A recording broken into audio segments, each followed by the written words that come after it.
Hello, and welcome to the Mik One podcast, where I sit down with industry leaders to discuss the project to product movement. I'm Mik Kirsten, founder and CEO of TaskTop and best-selling author of Project to Product: How to Survive and Thrive in the Age of Digital Disruption with the Flow Framework. Joining me on today's episode is Sally Elatta, CEO and founder of AgilityHealth and Agile Videos. Sally is a thought leader in the space of business agility and measurement, for which we share a passion as we see both as critical to driving innovation. Sally is such an engaging speaker and has been advising top executives of leading global organizations. It was a pleasure to sit down with her, learn more about her journey and about her learnings. So with that, let's get started.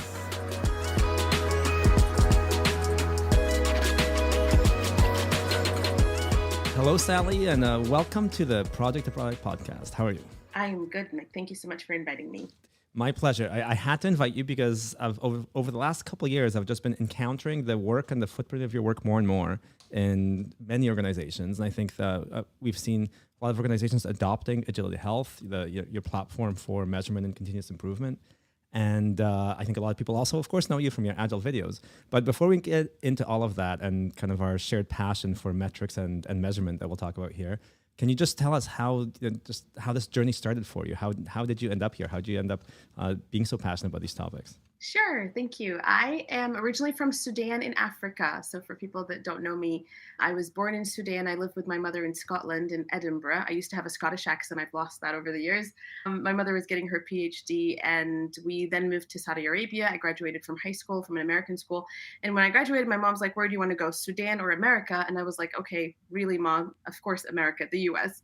So I came here when I was 17 years old, and I've always had this vision of being able to live the American dream and honestly change the world, make a very big impact on the world. So I always say I'm a young girl from Africa who has very big and bold dreams. And that is how I started my company. I did graduate from an MIS degree, management information system. And so I'm a very technical person. I was a software engineer and a developer and architect for many years, and found that I have a passion for training and educating and teaching people new things.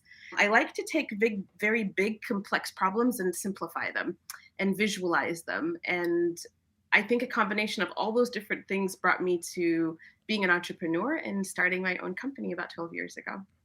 That's amazing. Yeah, that's quite the story. And so tell me, when did you actually start getting interested in technology? Were you still in Sudan or in Edinburgh, or when did that start? My mother says when I was in Edinburgh and I was like 6 years old is when I had my first laptop and I learned how to program. Like I really loved programming. And yes, like it was they gave you like this big paper and you basically like wrote all of the code from that paper, and then like a game would be on the laptop would turn into a game. So I've had a passion for computers and engineering and all of that for many years. So I think it just came naturally to me, and it's a field. I like fields that seem complex but solve big problems in the world, and so that's why I really got into it. Wow. Yeah. So you were way ahead of me, because my first laptop was a Texas Sinclair. It had actually no memory, so I had to just learn basic. It was when I was immigrating out of Poland and to Canada. So a little bit of a similar journey there, because the programming and trying to make games with mixed success back then was definitely got me interested in what you could do with software, with technology. So then, how did you start when did you start actually taking development more seriously? And because I can imagine how sort of the sort of things that we all experience as developers, as people who've worked very closely with technology or with teams, quickly turn into a passion for change, for training, and for transformation. So yeah, when I started, I was an intern doing PL SQL and COBOL development, and then I learned Java and started programming. One of my managers said, "I think you're great at teaching people, so I want you to start delivering some training classes for us." And then we worked. I moved into a consulting company that did a lot of work for IBM and delivered training for IBM.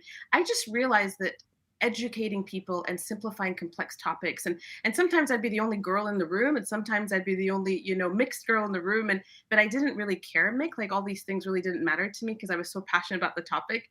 And I always felt like if I can help people understand, how to develop, how to program. I did a lot of training around Java and EJBs and servlets, all these very technical things at the time, I know, and I used to love it. I used But to it love EJBs too. slowly, I know if people kept loving EJBs, I love DJVs and why, no one but really loved that's a EJBs for too different long. story. Yeah. But slowly, as I worked in that field, I started to meet people. It was actually a local company here called Farm Credit Services where they told me about Scrum and Agile. And to be honest with you, it was like love at first sight because a lot of the challenges that I saw in the technology world was around collaboration, Hmm. business and technology working together, teams being very oriented on results and working together, actually having fun. And just Agile and Scrum at that time seemed to kind of address all of that. So I quickly went and got certified and then decided I think I'm just going to focus on this organizational transformation and helping teams do what they do better. Hmm. That's what I'm good at. That's my passion. It was very hard to leave the technology world and make a decision that you're not going to be technical anymore and you're going to be in the transformation space. But I felt like all of that before was my foundation for this. All of Yeah. my ability to learn how to train and know, understand technology would help me in my next career. Yeah, I definitely know what you mean because getting further from technology it's a harder thing to do. But when you realize the sort of impact that you can make on Exactly. not just the code base, but all these hundreds or thousands or these days tens of thousands of people creating these code bases, it becomes a pretty amazing thing to be able to do, and very frustrating sometimes as well, of course. So why don't you tell us a little bit, about what you've learned in those many years as you started seeing I think a lot of us did see the potential that Scrum, and it really was Scrum. I know for you, for me, it was first it was XP just working on a team, but then the bigger impact that Scrum could have and how quickly it could spread across an organization and basically start dialing in these ways of working and start allowing teams to become a bit more collaborative and predictable with other stakeholders. So I'd love to hear about your experiences with that journey and then lead us into where you think we are today. Yeah, I was very lucky in that the I worked closely with the CIO here in Nebraska for Blue Cross Blue Shield Nebraska. Her name is Susan Courtney, and I always say she's a mentor. And just very lucky to find somebody like that, an executive who has a vision and who's bold and willing to take some big steps to transform their organization. And I think her giving me a chance for several years, and we've already been doing this with other companies, but a lot of companies they have you come in and help them for a little bit and then go.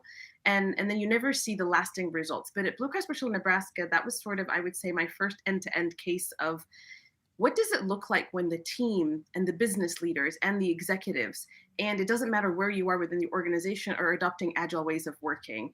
And that transformed me in that I started to, I already believed in Scrum and Agile at the team level, but for me to see how do you take large initiatives, large programs, hundreds of people, how do you turn around a multi-million-dollar project and actually, make sure that it delivers? It was no longer theory; it became very practical. And I remember she always said, "Agile is not about post-it notes and stand-ups. It's a new way of thinking, and it's a mindset shift, and it's about people and culture." So I learned from her a lot about transforming leaders, transforming people, hearts and minds. So I would say that's really where it started for me, is just being a believer. One of the problems I saw was I wasn't able to explain to Susan if it's working, if it's not working in a quantitative way. I felt it was working. We all felt and knew it was working, but we almost had to have all the coaches on the ground talking to all the various teams to know where the problems were at. And I think you don't have that problem when you've got 5 to 10 teams, but you have 50 to 100 to 1,000 teams. The problem of, okay, we're doing this, but how well are we doing this? And are we getting better or not? And where is it that I should focus my energy? It becomes very difficult to answer.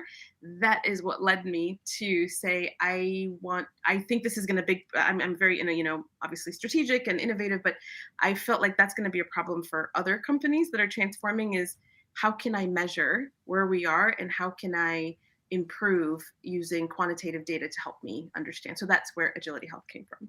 When was that? When did you get inspired by the CIO of BCBS 2009. Nebraska? 2009. 2009 is when I started my own company. I started with them even before that, with Blue Cross Blue Shield. But we started my own company in 2009, and then began to see the full transformation unfold. And I think 2013 is where we had really scaled Agile, and it became sort of a way of working and servant leadership and all of that. And I built the AgilityHealth platform in 2014, was the first release of it. Okay, amazing. So, and I think what you're saying is, I think, so closely related to what I'm sure so many listeners, and certainly I've been so interested in, which is that Agile over the last 2 decades has felt like a solved or become a solved problem at team level. Mostly, I think we'll continue improving practices and tools and methodologies and frameworks around that. But bringing this to the business, this last decade has had so much mixed success. I think so. I think it sounds like you were able to engage with a large organization closely and actually help get them to that notion of business agility. But we're still at the, I think, point in time where so many organizations, and to your point, they actually don't know where they are. So all of these initiatives have happened, all of these large transformations have been put in place, but it's very hard for everyone to say, like you said, without talking to every team and every coach in terms of how we're doing and getting a whole bunch of potentially inconsistent answers and inconsistent ways of sensing on whether there's more value and better outcomes being delivered or not. So what has been really interesting to me about your approach recently is I think, how seriously you took this, this need for metrics and measurement and the study that you actually put in place to better understand that. So I'd love for you to take us through that, why did you do this? Tell us a bit about the study and why you ended up there. Well, we have so much metrics in AgilityHealth now, and we had focused for many years, like you said at the beginning, on team agility. And so we have one of our radars is called team health. So we measure how healthy is this team? How are they doing in terms of their maturity, which is the practices and the behaviors? And then is that leading to performance, which is the quantitative metrics? And when we first grew up, when we first built AgilityHealth, we didn't have quantitative metrics because it was all qualitative. And about 5 years ago, we added quantitative metrics. So I said, okay, guys, we need to pause. We need to see what we can learn from this data. So the why was I just strongly felt like there's a correlation, and I wanted to ask the question of show me high performing teams within AgilityHealth, teams that really were able to achieve, flow, quality, predictability, these actual quantitative metrics. What correlations did it have to their maturity? What were the areas that they absolutely invested in that drove to that performance? And so the study covered 46,000 team members that were already within AgilityHealth, across, many, many companies that are customers of AgilityHealth, large enterprises. And we looked at only the quantitative and the qualitative data correlation. And we basically tried to answer the question of, for each one of our quantitative performance metrics, which we have 5 of them: predictability, time to market, value delivery, quality, and responsiveness to change. What were the top 5 drivers of that, predictors of that? And so that was fascinating for each one of them to see. And then when I looked at all of them, I said, okay, there was a lot of those drivers that were the same. They kept repeating themselves. So I'm like, okay, that's going to be low-hanging fruit. It feels like if a company can just invest in those, because they kept repeating themselves, they really impact performance quite a bit, then at least we have sort of that, instead of gut feel transformation, we can say, at the foundation level, you should really invest in these practices because we now know. And we actually went back and said, show me all of the teams that were highest maturity in these practices. Did they really have better performance? And they were 37% higher performing than teams that did not. So we were able to quantify that teams that invested in these practices were 37% higher performing from a quantitative perspective than teams that did not.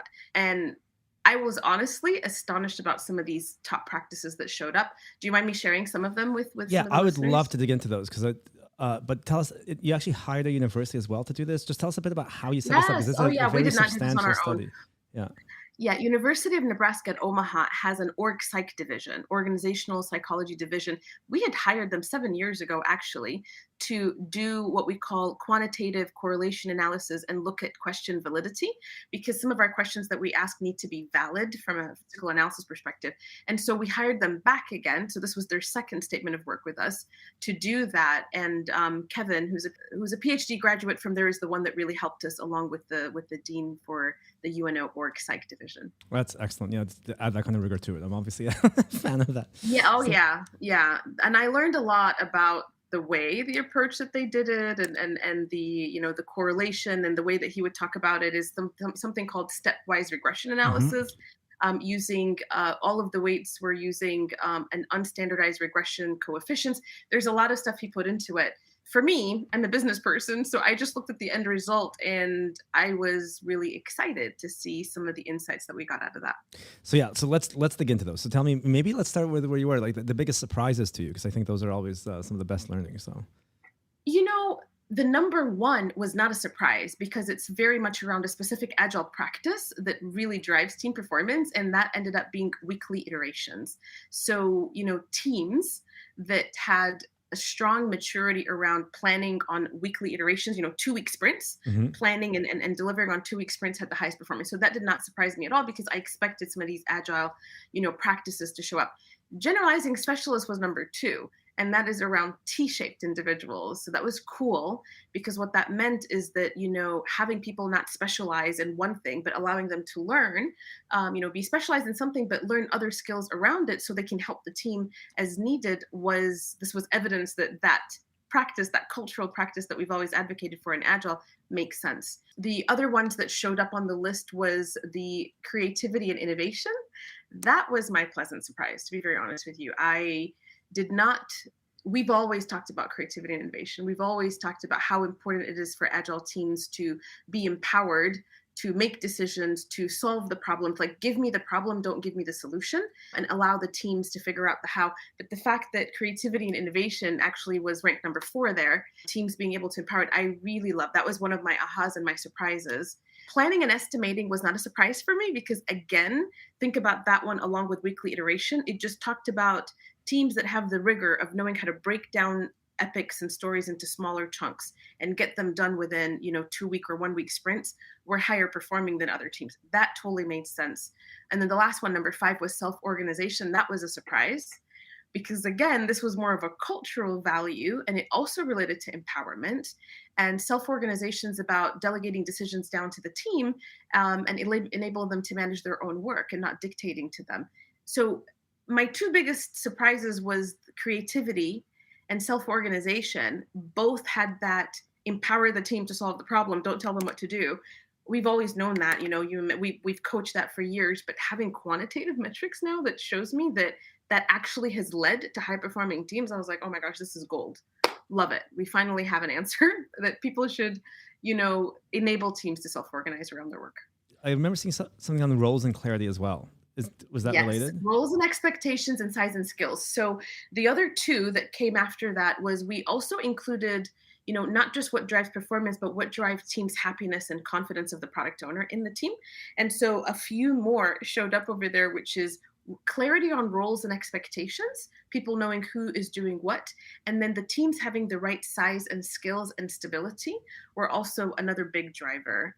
So it's just exciting to see some of this, and we incorporated this now within the platform so that when teams are assessing themselves and they see that quality is low or predictability is low, some of these drivers from this research and study is now within the platform itself. They can see, okay, this is what I need to work on if I really want to improve this. Right. And then so I think we're all after improving the flow, the outcomes that teams produce. But of course, I think your key findings are what are some of the inputs to that, right? What are some of the leading indicators of teams that actually able to self-organize in a way to minimize their dependency, let's say, to accelerate their flow, which we know that then turns in, at least from the data that we've been collecting, that actually drives better happiness, better engagement, better outcomes.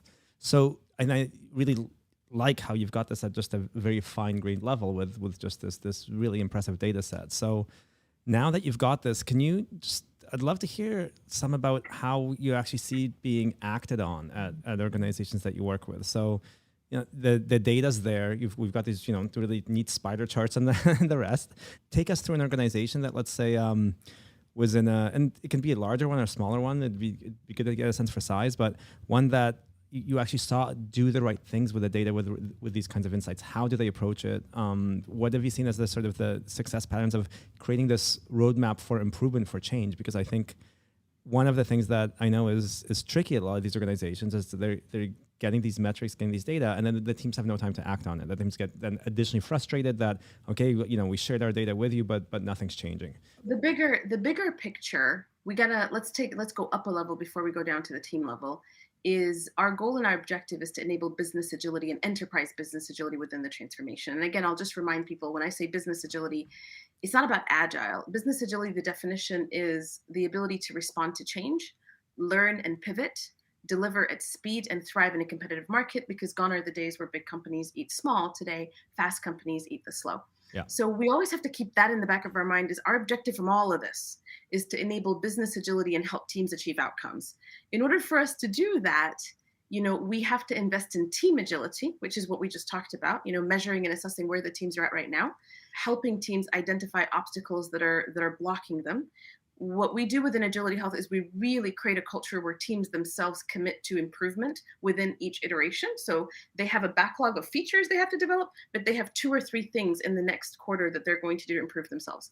The key to success at the team Actually, level I'm is sorry to interrupt you. I think that's such a key point, because, and then we'll continue. But I think having improvement on the roadmap, and channeling Gene Kim's Phoenix project here, that the improvement of daily work is even more important than the daily work, because of course it makes the daily work better, more impactful, and more engaging.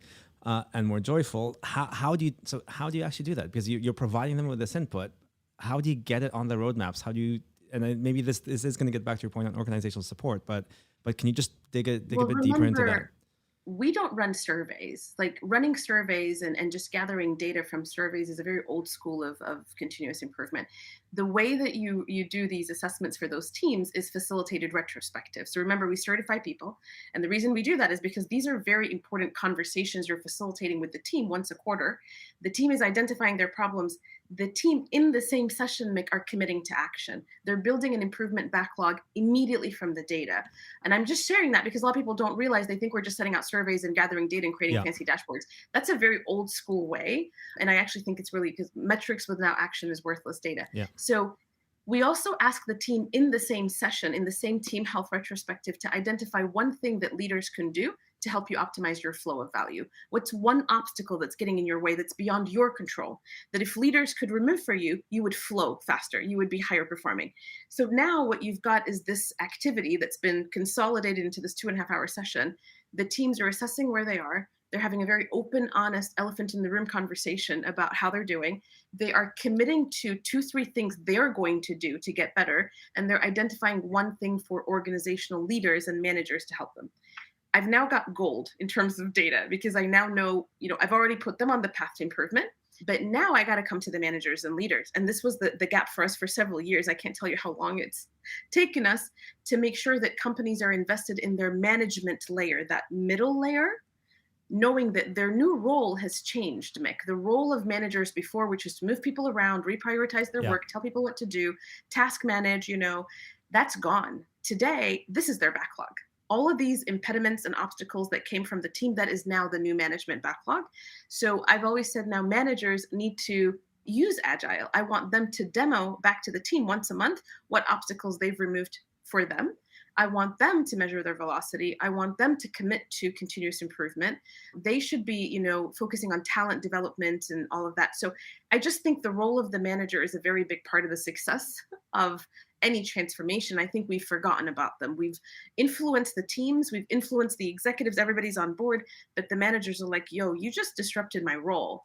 Like my entire existence of what I used to do before is different, but we haven't given them a new job, a new role. And so with us, within Agility Health, I got a big backlog for them of things that they can work on to help the organizational improve in order for team agility to be a reality. Okay, so you just said that improvement is the most important thing on the manager's backlog. Yeah, it's continuous improvement, removing obstacles, and talent development. So identifying skill gaps and improving them, which is going to be on that backlog, and removing these obstacles that are hindering flow. Yes, that's the number one. If you're not working on that, I want to know what else is more important. I mean, I understand there's, administrative stuff and all of that, but you got to at least tell me that 50 to 60% of your capacity is on removing roadblocks. And those could be anything. They could be technical roadblocks. They could be talent and skill. They could be cultural roadblocks. They could be agile and process. All of those for us are just obstacles or growth opportunities. That is awesome. And I could not agree more. And I think obviously that systematizing that somehow in terms of actually providing a cadence to it, providing measurement to it, providing a feedback loop of whether that improvement generated the right outcome for the teams and for improving the flow. That's amazing. So now you're saying it's I'm going to keep digging into this, but is it the first line manager's job, the second line manager's job, the third line manager's job? Whose job is it? Teams are organized into product lines. Product lines are organized into portfolios. Portfolios make up business lines, right? So think about just the team of team structure. Mm-hmm. So if I'm trying to resolve problems for a team that is within a product line, then it's probably going to be the direct managers of those teams, along with an agile coach, for example, or a change agent at that level. If I'm trying to remove obstacles that are at the portfolio level, it's going to be a different group of people. It might be the director or the VP. So what we have in Agility Health is not just the metrics, but these, what we call them, growth items. We have them at different levels. And so team level growth items are going to be managed by the team. Organizational growth items are probably more managers of the teams. And then enterprise growth items are going to be more senior level people.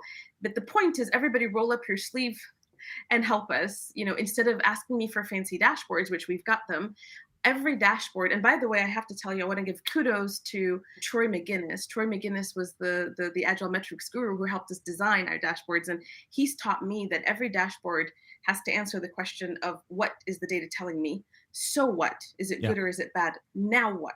What should I do about it? And that's the key there, is what should I do about it?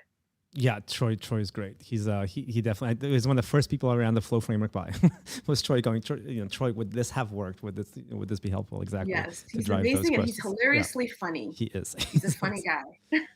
So yeah, we should invite Troy to the podcast. So yeah, I think he's influenced quite a few people. So okay, so the growth items I actually don't know as much about. So can you give some examples of the growth items?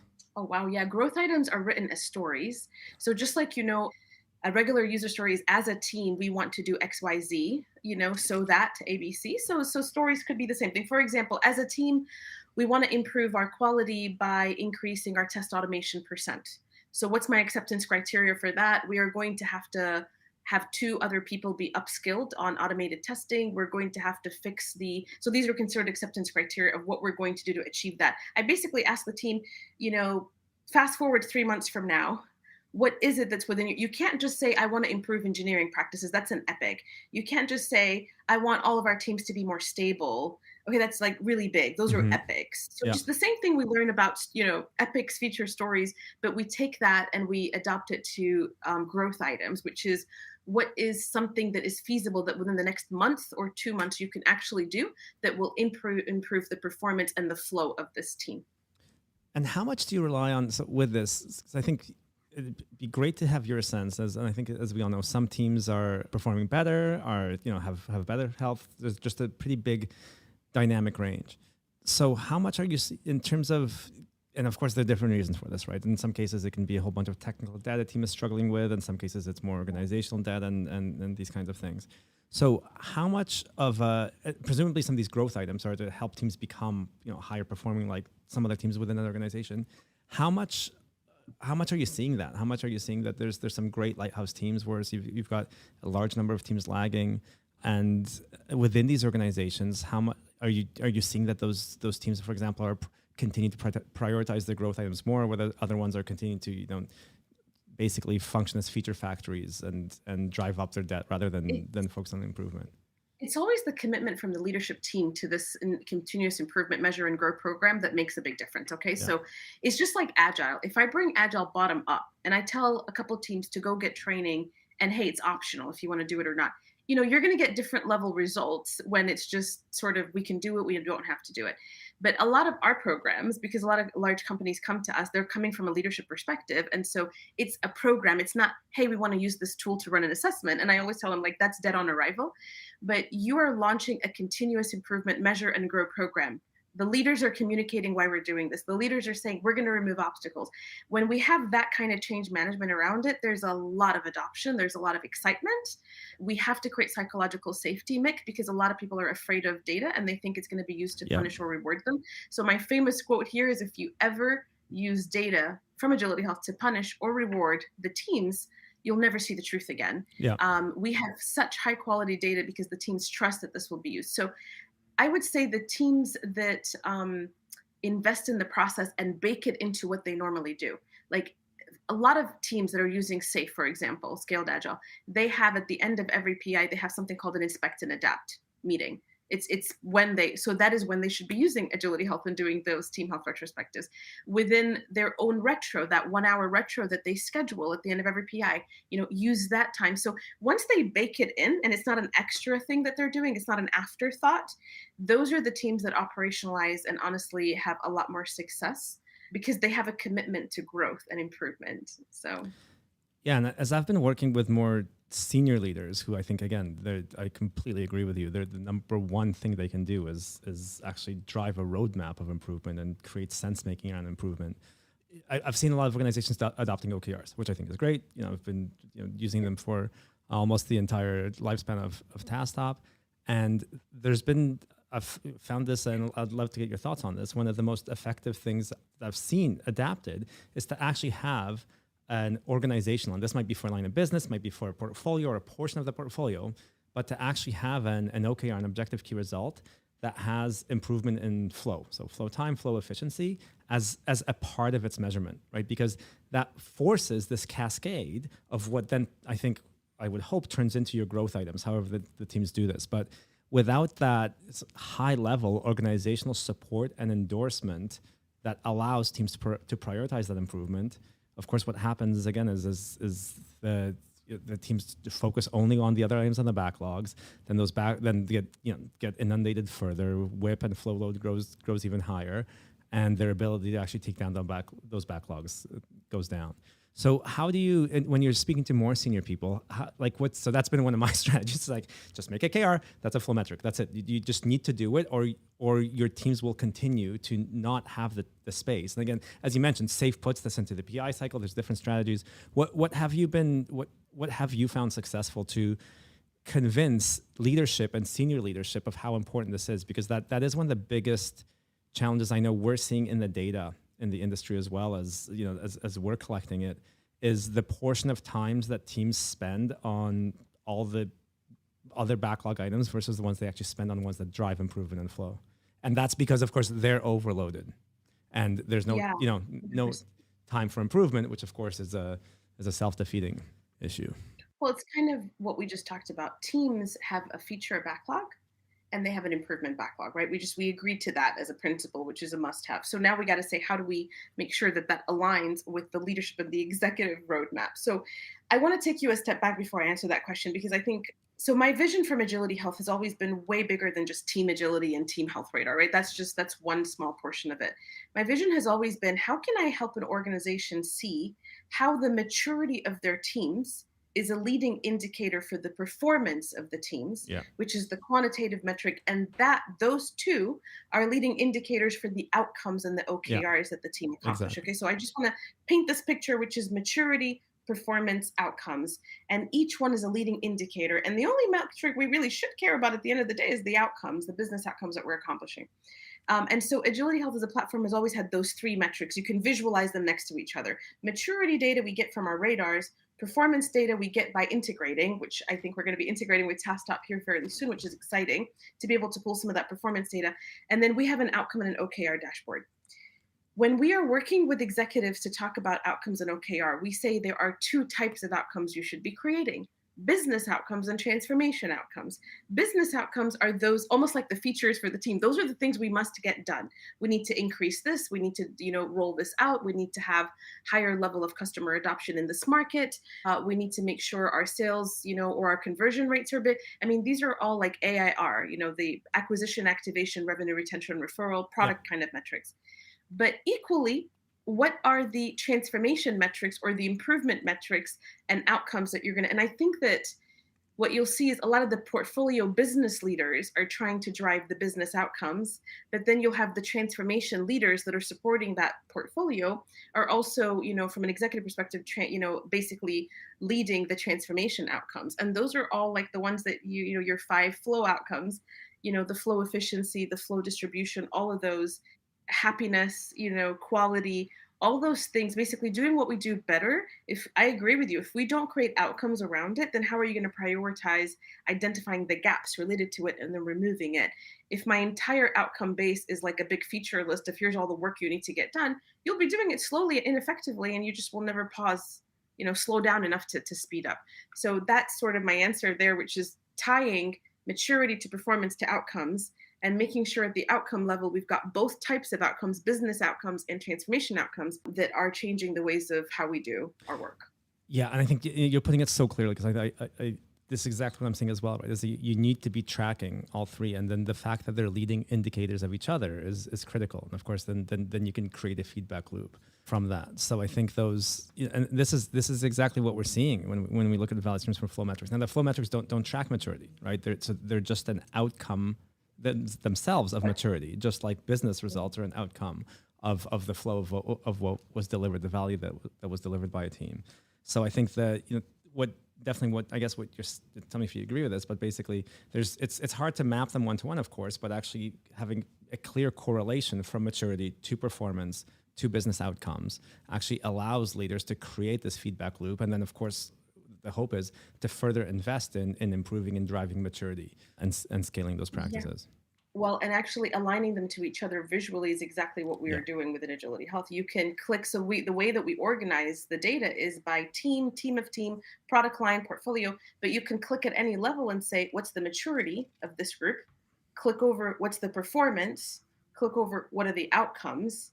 And so you can clearly see teams that are higher maturing, higher performing are going to be producing better outcomes. But I do want to say something, because some people have said, can I have a high performing team that is not achieving the right business outcomes? And the answer is yes. If you don't have the right product management structure above them, or if your product manager, portfolio manager is not business savvy and not actually doing the right opportunity assessment, the right product discovery, the right market research. If you give team 100 features to get done and you tell them those are what we need, but at the end of the day, they don't have any impact on the market, it means you're not doing product discovery. You're not doing design thinking. You're not getting the voice of the customer. So, teams are in charge of delivery and they can help you with product discovery, but I do put, responsibility on the portfolio leadership team and the product leadership teams to make sure that product discovery becomes part of the DNA of this organization, all the way down to the team level. But it's a practice that they do to make sure they're building the right thing, because it's never about the quantity of work that's getting done, Mik. It's about,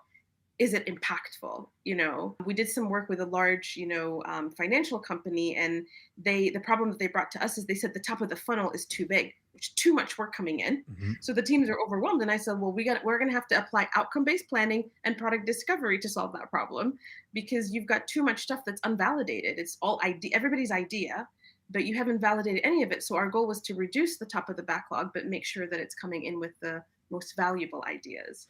Yeah, exactly. And I think sometimes I have noticed leaders get lost in this, is that they can't draw a straight line from performance to outcomes or something. But I think the way you put it is exactly the way I think about it, is that you track both. There's a correlation. There might not be a direct line of causation. Right? Yeah, exactly, of putting the most elaborate user story in every single business epic and the like. But in aggregate, these one needs to drive the other, and this is the whole point of having these metrics and these leading indicators. And I've seen different examples of what you said, where you've got a high performing team who's not driving outcomes because what's happened is the market's changed, right? There's a disruption. There's a whole new kind of competition in the market. And even though the team is doing some amazing work, basically the users and the customers are going elsewhere because there's now a whole new competitor, right? Now that doesn't mean that you don't want to continue driving that kind of high performing teams. It just means exactly, I think, what you said, is to establish that feedback loop. Strategy. Yeah. Your market strategy. Yeah. You have to figure out, how are you going to disrupt before being disrupted, and who are your strategic? And I'm honest with you, some of the product managers and people that I know are too tactical. And so if you don't have anybody strategically looking out for how will we win in the market, you might be falling behind. And if you're not experimenting on how you're going to win in the market and constantly listening to the voice of the customer, you might have a very high performing, high velocity, high throughput team that is still not delivering what the market needs, because you're not feeding them. You're not even giving them the right vision or the right opportunity or the right things to work on.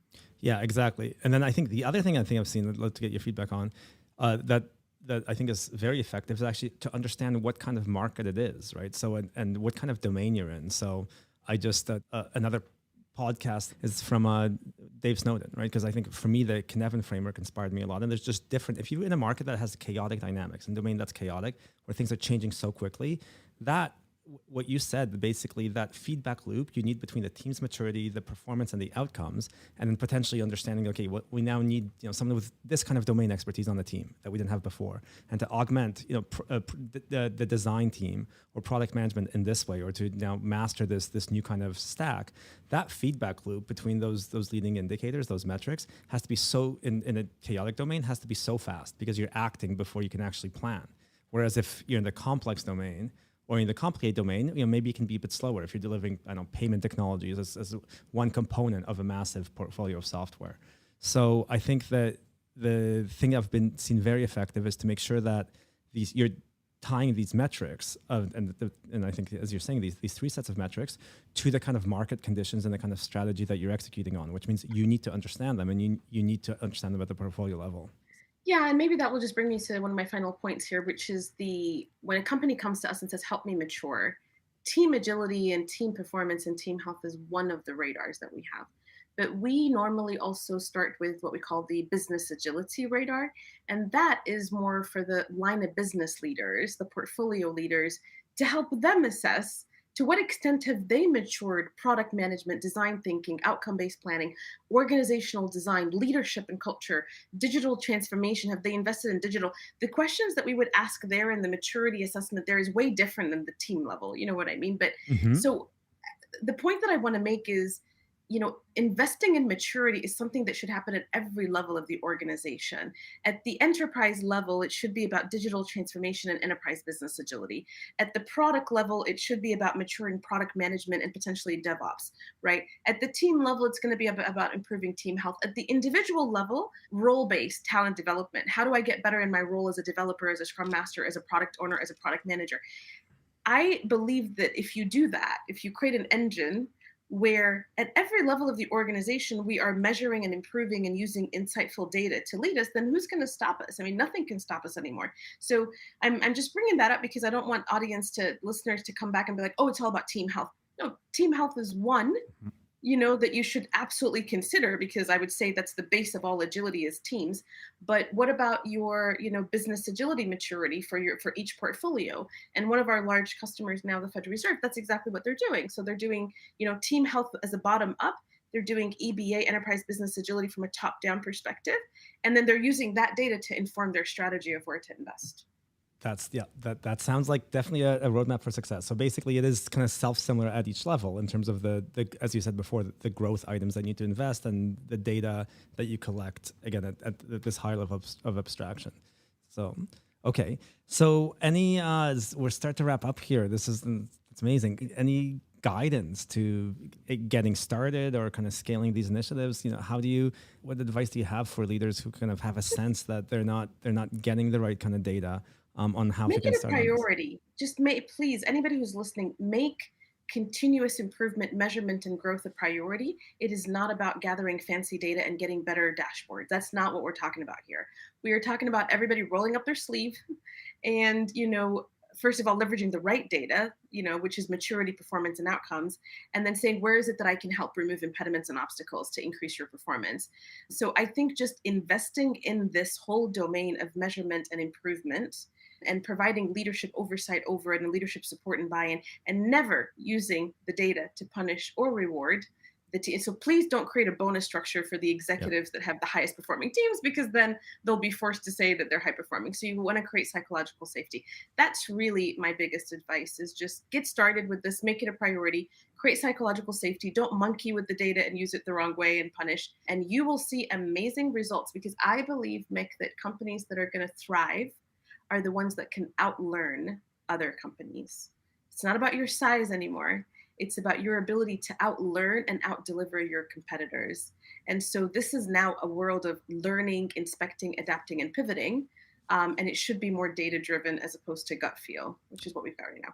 Yeah, so I think those are your two awesome key points there, right? Is that fast eats slow, and the only way to get faster is to get faster at learning.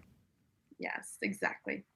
And we will be, I think, for those already doing a lot of this kind of inspection with flow metrics, Sally and I will be working on better connecting these maturity, performance, and outcome metrics to the flow metrics as well. So we'll Sally, and I guess we have a little bit of work to do, but we have made some good progress connecting those. So if you could, any thoughts on that? Very excited. It's going to be in our insights dashboard. We've already kind of thought about where will we bring them in, but it would really be at the team of team level. We have something called the insights dashboard and the organizational dashboard that sort of just summarizes everything. How are my teams doing? How are they doing overall from a flow perspective? And so we're excited to start investigating, our APIs, your APIs talking to each other, and how can we visualize it, again, at every level of the organization, so that the company can answer those questions and identify areas that they need to improve on. So you've been doing an amazing job in the industry as well, Mik. So thank you for all of the impact that you've made in the world of measurements, metrics, and honestly connecting, because you need to connect so much stuff to each other to make some of this actually happen. So kudos to the maturity of TaskTop so far. Oh, well, thank you so much. And I think, it's an important piece of it. But I think, as you said, and I think with your, so your background, your intuition, and everything you're doing around actually helping teams improve and learn and train, this is it's amazing to see. So thank you for all of your contributions as well. Any parting words or advice? No, just thank you. Thank you for making time for me to speak on your stage here, and along with all the other amazing thought leaders. And we'll be back. In my next podcast, I want to talk about something not related to metrics at all. Like maybe I'll share my story of Sudan Next Gen. I have a nonprofit on the side where I'm helping my home country of Sudan transform. Yeah, and I think that would be a great topic to just talk about, how do we take our skills as leaders, as transformation leaders, and help transform a country and help bring it out of poverty after a revolution in Sudan. So we'll have to talk no metrics next time.